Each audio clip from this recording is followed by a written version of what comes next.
film, media, and television. With that being said, I want Professor David to share with us what he has from the University of Michigan's Department of Film, Media, and Television. Awesome. Thanks, Gerard. It's a pleasure to be here. This is a really amazing thing you're doing, and I wish I had been exposed to something like this early on.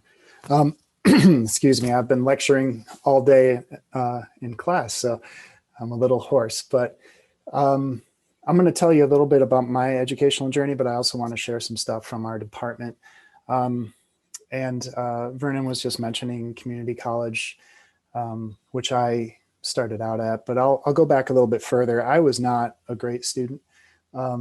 Starting right from first grade, I was a slow reader, which I still am.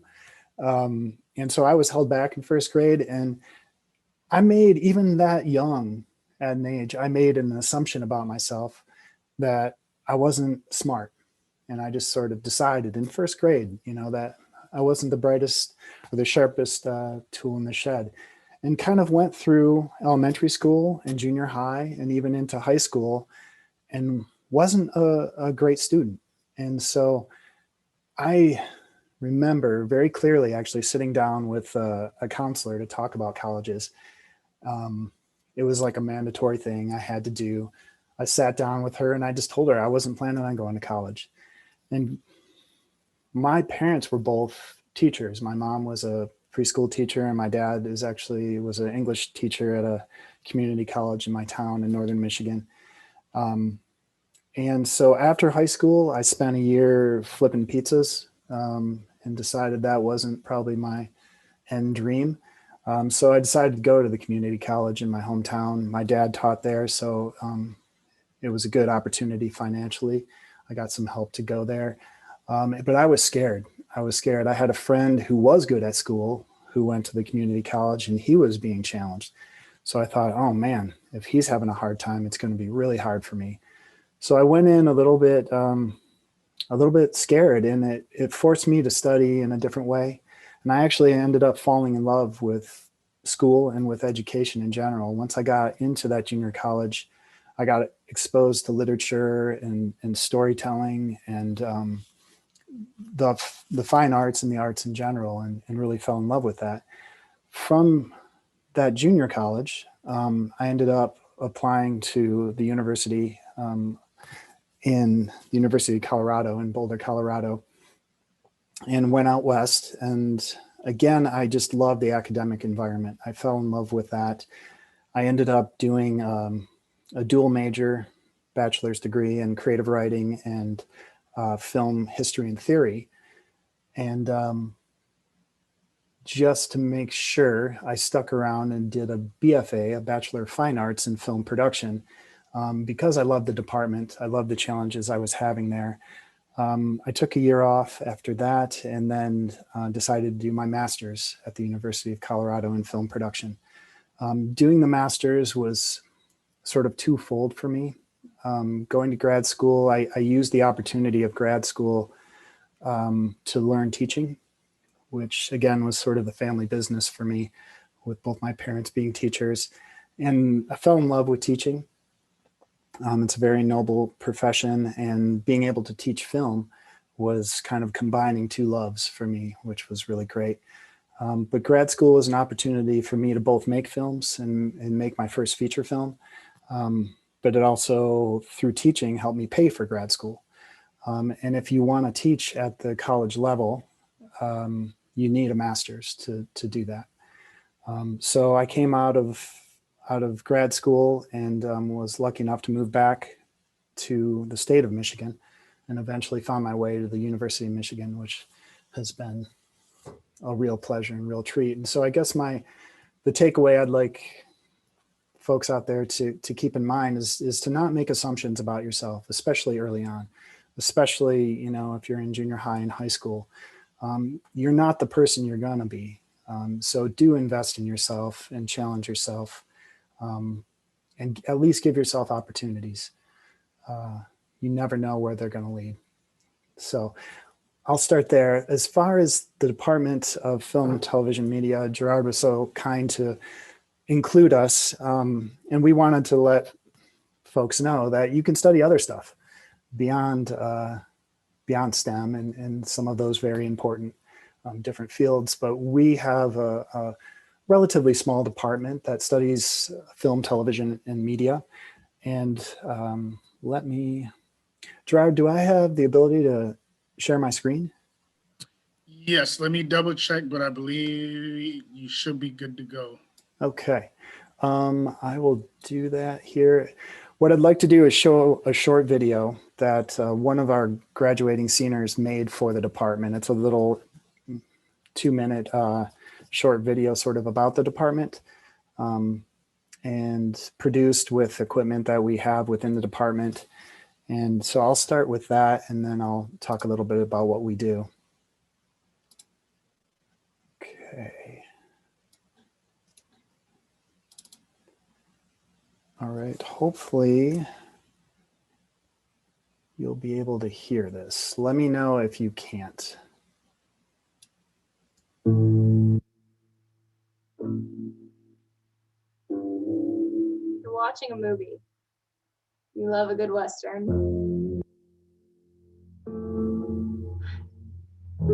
Did you ever think about what goes on behind the scenes? Before I could express my undying love for this girl, a screenwriter had to go through draft after draft to find the exact words so I could steal her heart. But with one last change. You're fine, I guess. Just like before, I could terrorize this well-meaning family. A cinematographer spent hours trying to get the perfect shot. I hate it. Do you want a different lens? I want something between Wes Craven and Ozu. Before your favorite character on your favorite TV show could come within inches of his life, a music director spent weeks working on the perfect melody.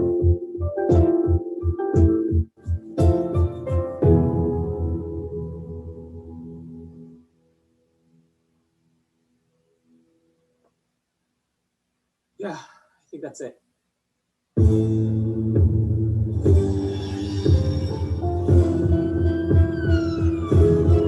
Cut!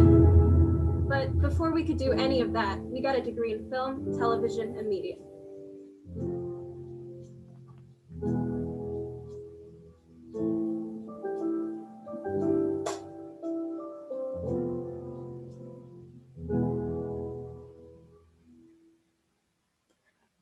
Okay, so from there, let me switch over. I'd like to show you a little bit of our department and what we do.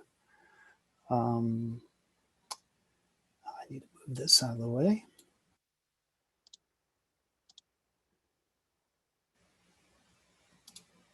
Oops. All right, so this is the Department of Film and Television Media. What we focus on, we sort of balance what we call studies, which are classes in history, theory, and what we call topics courses. So a topics course might be like Japanese animation, and the class would focus on a certain topic. So we do studies classes, production classes, and we also have classes in screenwriting. Here are some examples of, let me move this out of the way. Here are some examples of the various classes. On the production side, things like television skit comedy, animation classes, cinematography classes. We have a music video production class that's really cool. Classes in editing, documentary, screenwriting, and also regular television production. And then for the study side over here, we have, classes in, as I mentioned, in the history, women of color and feminist filmmaking, which is a newer and really exciting class where we started, and various other ones. So you can kind of check this out, but this gives you hopefully an idea of the breadth of classes. So I want to give you sort of a look at some of the classes we have and give you some visual representation. So here are some students learning new animation techniques. And so they're doing hand painting, and you can sort of see the camera hanging above here, taking those images. This is probably our largest, most advanced cinema class. So in this class, the students work in a crew of about 30 students, and they produce about a half an hour long film. We do this class sort of once a year. And this is in one of our studios, which I'll show you some other images of that we have down in the basement of our building. We do have a class in cinematography. So in these images, you can see students that are learning actually how to shoot film. We are still shooting on actual celluloid 16 millimeter film. So students are learning how to shoot on film as well as kind of digital mediums. This was a really exciting class where we brought a documentary director from Japan who came and visited and helped teach this class. And the students made a feature-length documentary film on the big house at the University of Michigan. So it wasn't on the football team, it was actually on the stadium itself. And so it went behind the scenes to look at all the folks that, you know, work in concessions and facilities and things like that. And this film is actually touring the world right now. It's been to film festivals all over the world, which is really, really cool. We have a sketch comedy class, sort of like Saturday Night Live, that's been really, really popular. The students pre-record some skits, and then they also perform skits live.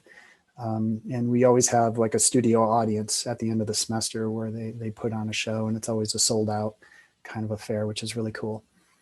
Our screenwriting students, the classes are really small. In this image, the students are looking at clips from classic cinema to talk about story structure and various screenwriting techniques.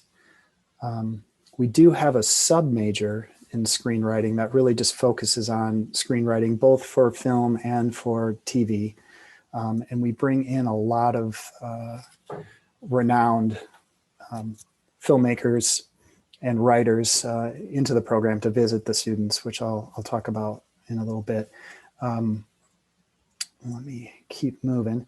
We do have an honors program, and so students are able to work with two professors as sort of advisors, and they work very closely with them for a year. They get to work on their own project, and it could be a production project like they're making a film, or they could be writing an extended paper thinking about grad school, or they could write a screenplay. Jumping into some of the facilities we have, this is the Donald Hall collection. And what you see on the walls here are actually scripts. They're mostly movie, but also movie and TV scripts. In the Donald Hall collection, we also have a huge library of DVDs from films around the world. And so students can come in here and they can check out screenplays. And there's actually, you can't see it here, but there's a viewing room where students can come in and view films and watch them in the Donald Hall room. So we have 3 fully equipped sound stages in the basement of our building. They're all equipped to do live television, so they all have their own control room. This one here is Studio A, which is our largest studio, and it's kind of a multi-purpose space. You can see the green screen in the background there. But we do a lot of our intro classes, and we actually have a student group that's a live TV station, and it's completely run by the students. They do all the programming, and it's really fun. Here's another look at some different angles from Studio A. Then we have Studio B, where we have more sort of fiction film sets. We have these movable walls that we can move around and create different spaces. Like you can see in the bottom right corner there, we've created a living room. And so we do a lot of our fiction film classes sort of in this space. Here are some other images from Studio B, students working on projects. And then we have Studio C, which is kind of designed for more like situation comedy, and we have sort of an apartment built into this space. And here you can see an image of Mark, I'm gonna slaughter his name, Sindrowski, but he is the director.